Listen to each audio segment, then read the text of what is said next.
Dearest Jesus, thank you for loving us. Thank you for showing us your sacred heart.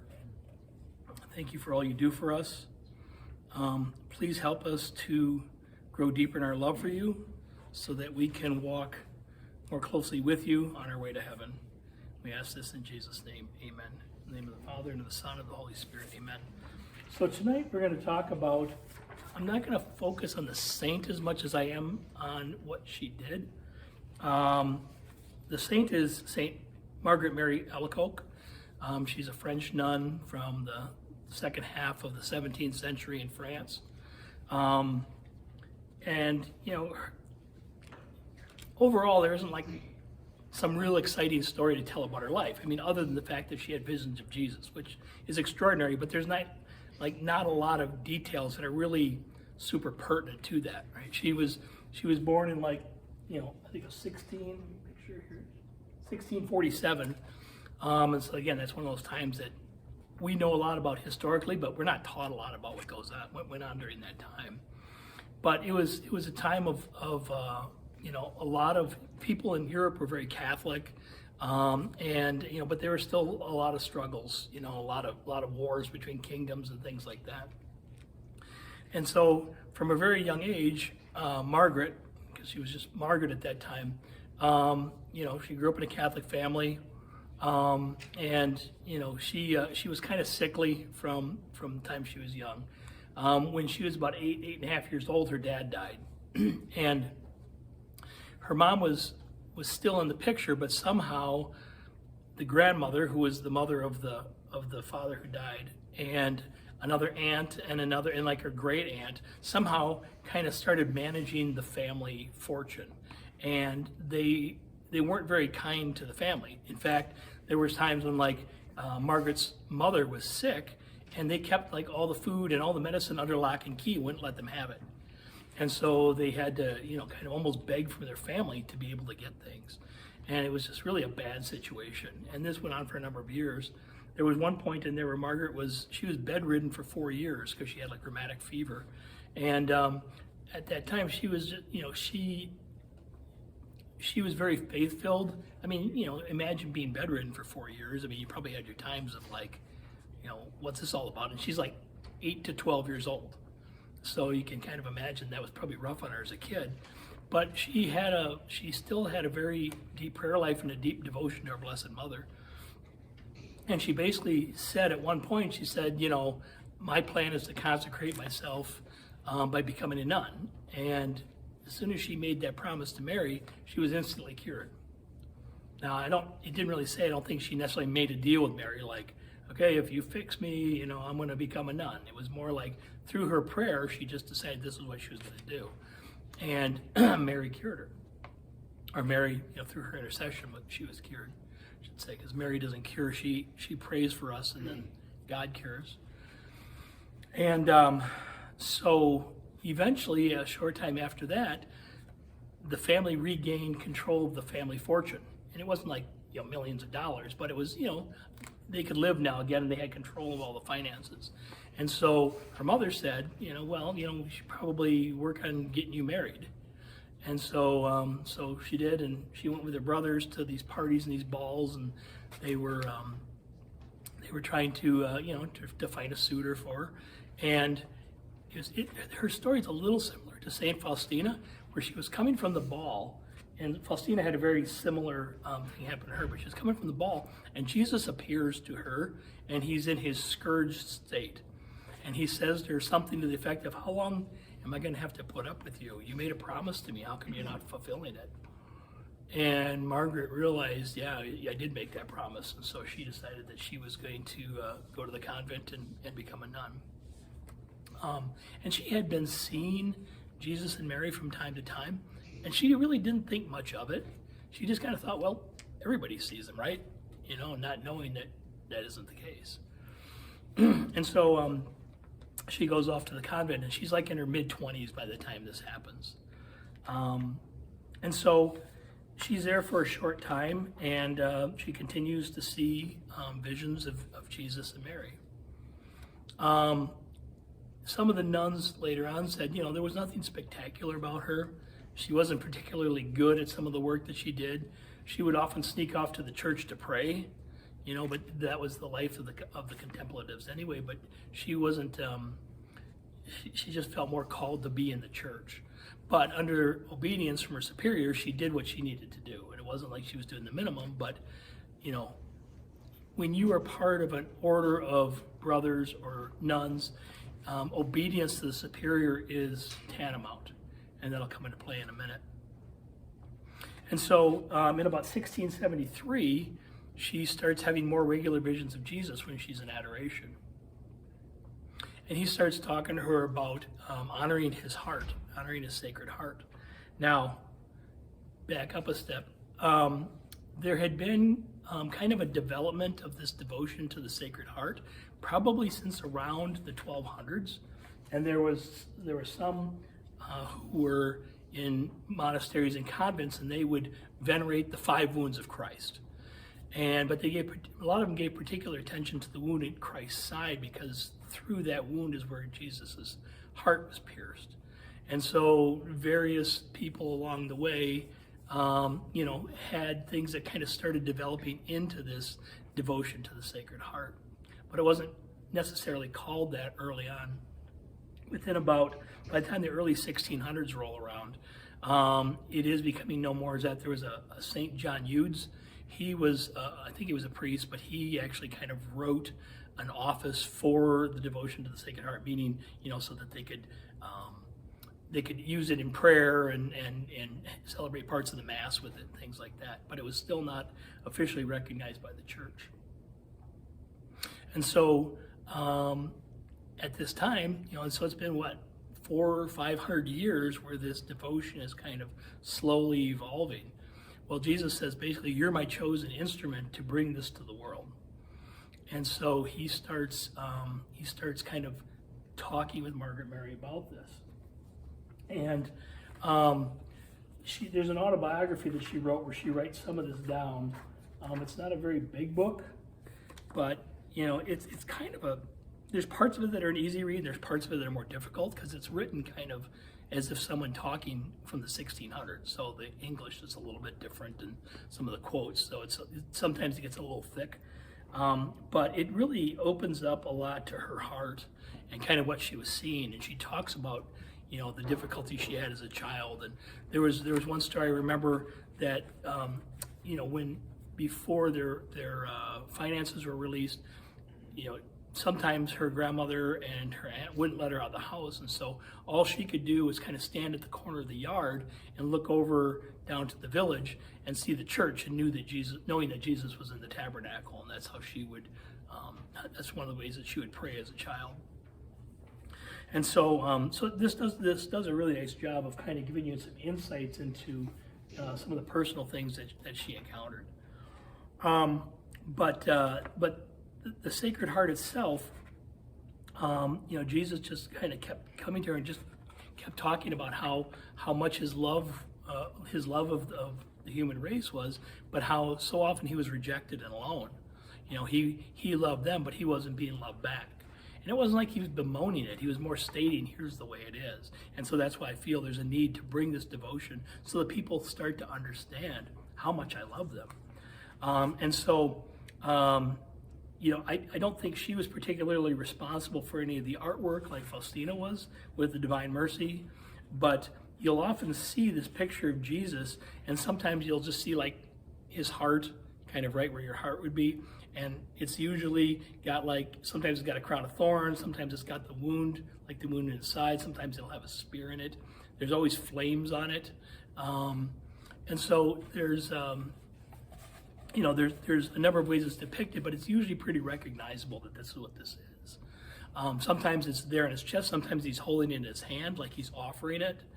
There's lots of different ways that it's shown. But the point is that he wants the world to know how much he loves us so that we will start to reciprocate that love back. And think about your own prayer life. How many times, do you come to Mass, you're sitting in church, and you're kind of like, you're just ambivalent, about what's going on. You're just kind of like, That's what he's talking about here. He's like, I just want people to know that I love them so that, that hopefully they'll understand that and they'll love me back. And so that's one reason why time just in the church, in front of the Blessed Sacrament, is so important. And there's been plenty of times where I've struggled with that, and sometimes my prayer is just, Lord, help me know how much you love me so that I can try to love you back. Because, we're not there to get some charge or have a vision or do anything like that. I don't think Margaret was necessarily, trying to get visions, right? She wasn't saying, show me something, show me something. That's not what she was doing. As Jesus said, you're my chosen instrument. So he knew he needed to appear to her and teach her. He actually taught her the way of mental prayer. There was nobody to really instruct her at times. And so she felt like she had difficulty with verbal prayers. And she said, I always felt called to mental prayer, but I didn't know how to do it. And Jesus taught me how to do it. And so he would tutor her and work with her on that. And so that's really kind of profound. And so that shows us that Jesus is willing to do that with us too. He may not appear, but if we can just go and say, Jesus, I'm struggling with my prayer. Help me. He answers that prayer, right? He's not going to necessarily, you're not going to all of a sudden necessarily be an expert at prayer, but he knows you're desiring that, and that's what he wants. That's what his heart wants. His heart wants us to just come to him and start to love him, and we do that through our prayer, right? And we do that through just spending time with him, just like anybody else that we love. We get to know them, we talk with them, we spend time with them. That's really all Jesus is asking of us, right? He wants us to learn stuff. He wants us to learn about him and his saints, and he wants us to learn about the faith. He definitely wants all that stuff too, but mostly he just wants us to come here. That's why the candle's up there. The candle's up there so that when no one else is here, it signifies Jesus is there, but it's also kind of like attending to him, okay? And that's why when Jesus is exposing the Blessed Sacrament, he's not to be left alone. Okay, but we can't have somebody here all the time, so that's why he's allowed to be in the tabernacle with the candle there like that. But that candle represents his presence, and since he talks about his love as a burning flame, you can kind of start to see the connection there. And it's in a red vessel, and you see the red flame, and so again, that's what you see in a lot of these images of the Sacred Heart. And so, of course, Margaret Mary, and she added the name Mary after her promise to Mary, when she was a child. Margaret, Jesus said, I want you to talk to the superior, and I want you to get this devotion going. Like I said, it had already been in place, but Jesus is trying to kind of help her formalize it a little bit.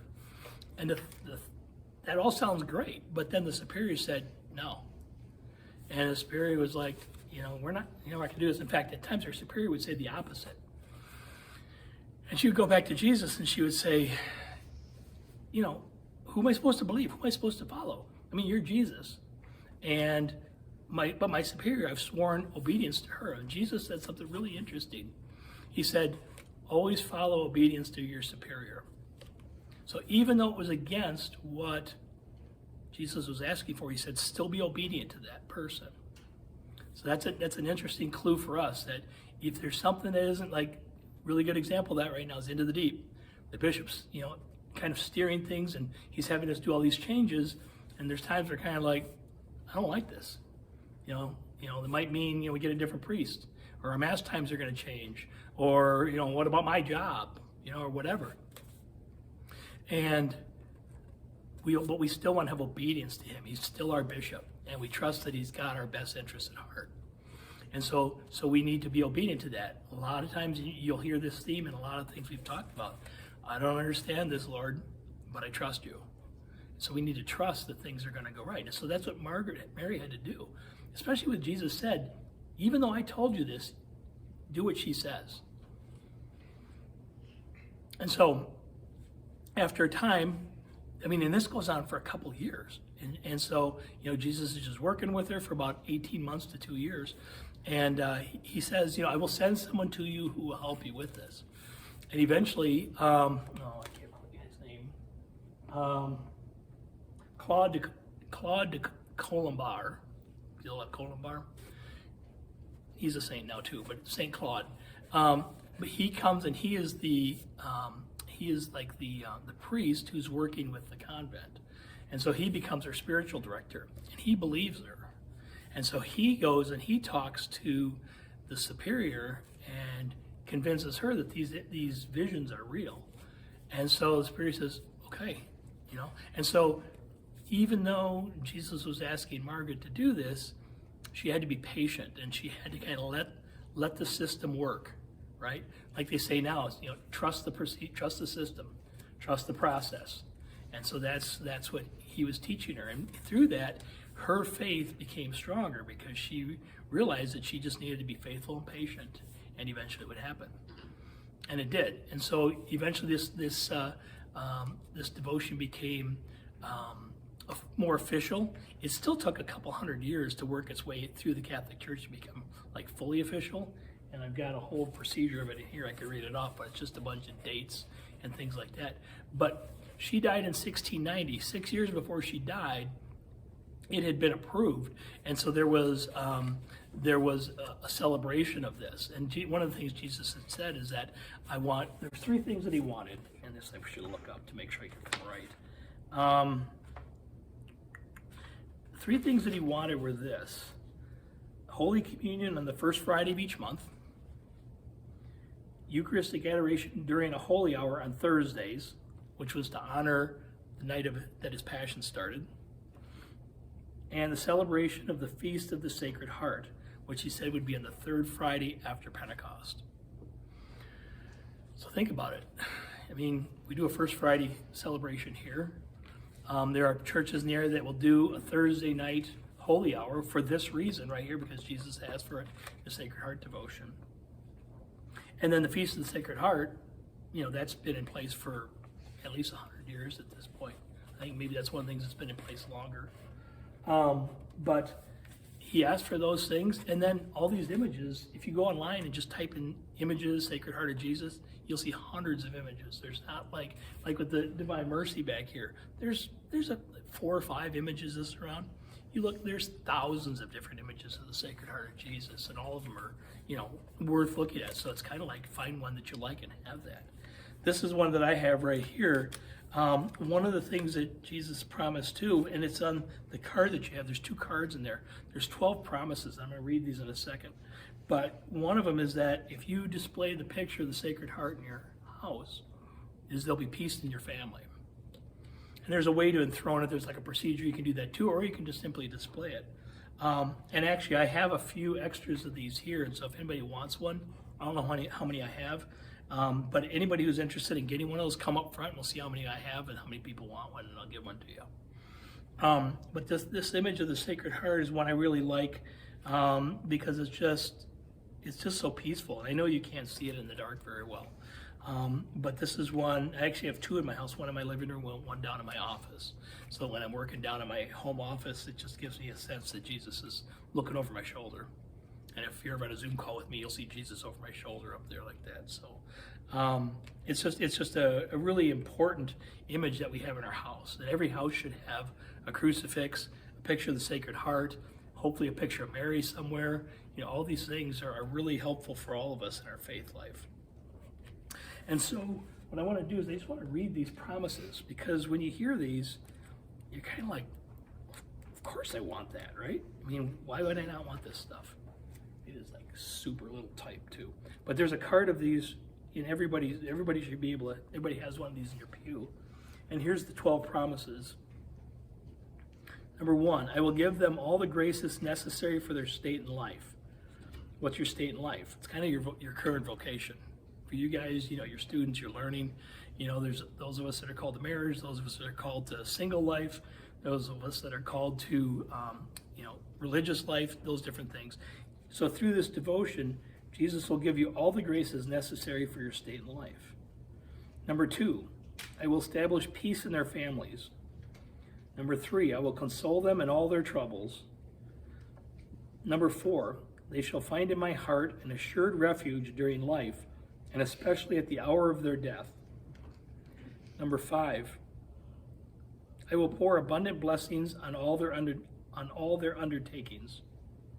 Number 6, sinners shall find in my heart the source of an infinite ocean of mercy.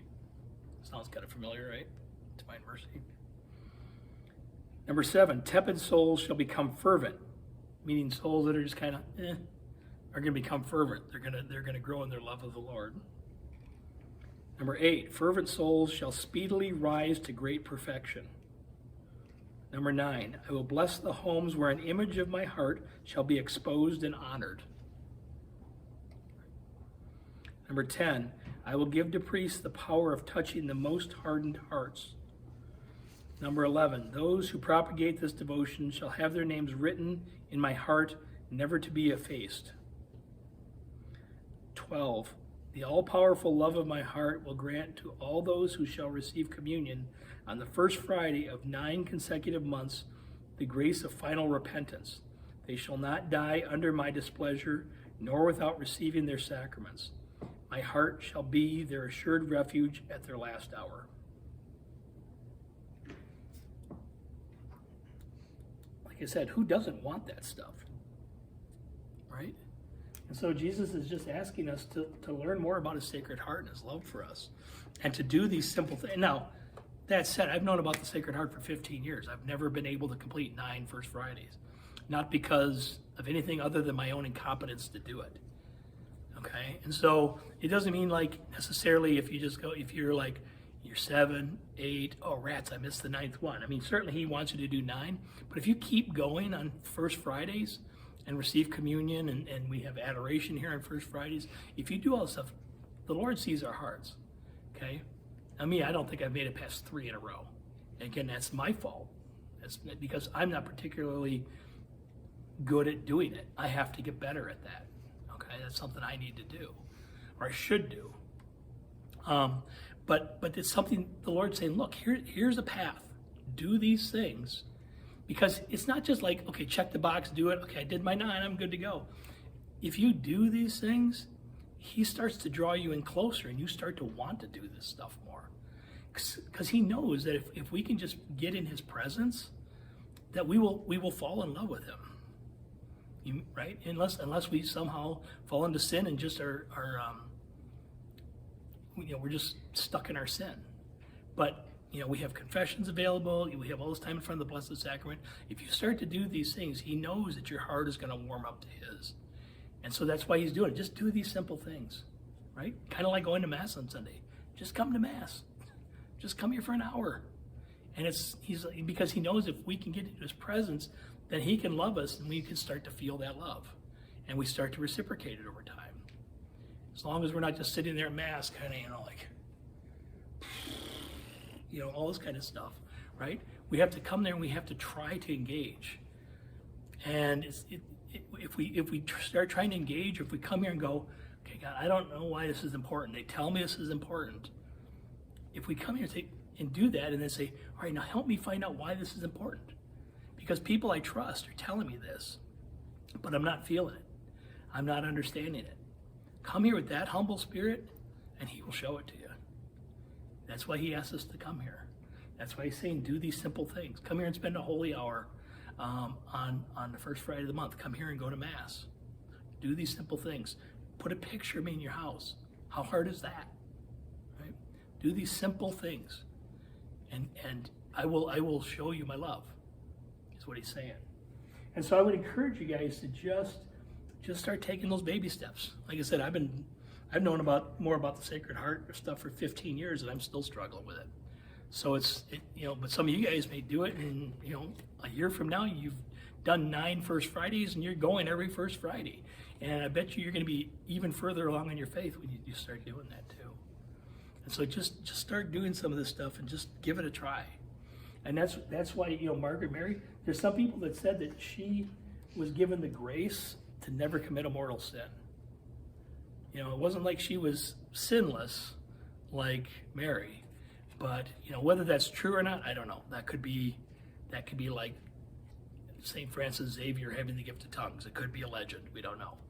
But she led a pretty holy life. And it was mostly because she was just, of course Jesus appeared to her. That helps. But she was still open to it. She could have rejected that, but she didn't. And she just said, all right, this is what I want to do. And she tried, remember? When she went off and she was going to go, her mom said, let's go find you a husband. She kind of forgot about Jesus for a while, but he called her back. Now, he does that to us too. He may not appear, right? But I think all of us have felt that, when you've kind of strayed a little bit, because we all do it, and you kind of feel like, you almost feel like you can hear him kind of calling you back. If you really listen closely, and if you come here, you can kind of feel that peace. I know I get down to my prayer time some days, I'm like, why am I fighting this? Why am I trying to find other things to do than come here and be in prayer? And so that's what Jesus is offering us through this devotion. He's just giving us some really simple things to do, because he knows if we do them, that we're going to fall in love with him.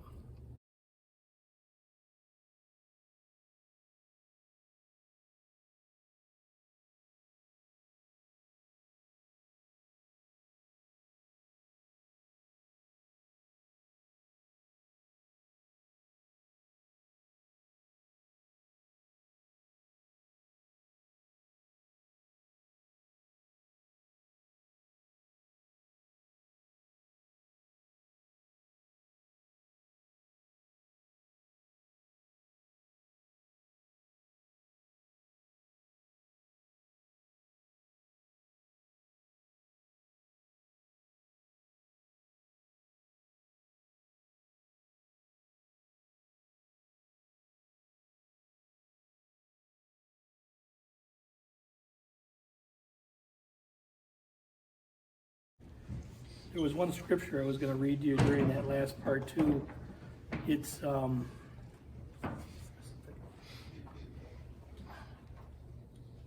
and Jesus talks about his own Sacred Heart actually in Matthew's Gospel, chapter 11. He says, "Come to me, all you who labor and are burdened, I will give you rest. Take my yoke upon you and learn from me, for I am meek and humble of heart, and you will find rest for yourselves, for my yoke is easy and my burden light." So actually in that, he's offering to walk with us. Because if you guys remember what a yoke looks like, a yoke is something that goes around the neck of a beast of burden, but there's two sleeves. And so there's one for Jesus, and then there's an open one, and that's one for us. So he's saying that he's going to walk with us in that. And so, but he says, the burden is light because two of them are going together. So they're walking together. And so he's inviting us in for that. He's saying, you don't have to go it alone. I'm going to walk with you. So, our mystery of the Rosary tonight is the third Luminous Mystery. And that one is, that's the proclamation of the kingdom of God. And so that one, the mystery of that is desire for holiness. And so Margaret Mary is an example of that. She wanted to become more holy, because first off, she saw that Jesus was calling her, but she just felt compelled. Remember, she said she felt like mental prayer was where she needed to be, not necessarily just saying prayers out loud. And she felt most comfortable in front of the Blessed Sacrament, and that's where Jesus would appear to her often, was in the Blessed Sacrament. And so she just, once she saw Jesus, there's like no place I'd rather be is here in adoration. And, again, if Jesus appears, maybe that seems easier, but when Jesus appears, that also means, with great benefit comes great responsibility, right? If Jesus appeared to us and said something, well, he's probably going to ask something big. He's not going to just say, okay, study this thing and you'll get an A in your test next week. If Jesus comes to you, he's got a pretty big deal. If you think of the saints we've talked about, Saint Faustina, right? I want you to bring the message of divine mercy to the world. That's a big deal. To Margaret Mary, I want you to bring the message of my Sacred Heart to the world. And it wasn't easy for her. She suffered a lot, right? Like I said, she was kind of sickly. She was never in great health.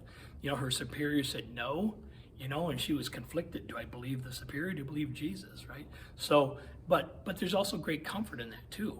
But we can have that same comfort because Jesus said that he's going to be with us until the end of the world. And since we believe he's in the Eucharist, he's going to be with us. And so, in these times, especially now, where, there's a lot to worry about, we got to find a way to get that peace, right? And so, there's a lot of things, like I said, that a lot of troubles in the world, a lot of pressures at school, a lot of things that we're being pulled in a bunch of different directions. But come here, the church is open from 6 a.m. to 8 p.m. every day. Just come here and sit. I've noticed a lot more people in church, and sometimes I see some of you guys pop in too. And that's cool. Just come here and just find some peace, if it's 5 or 10 minutes. I know not everybody drives yet, but surprise your parents. Hey, can you drop me off at the church for a half hour?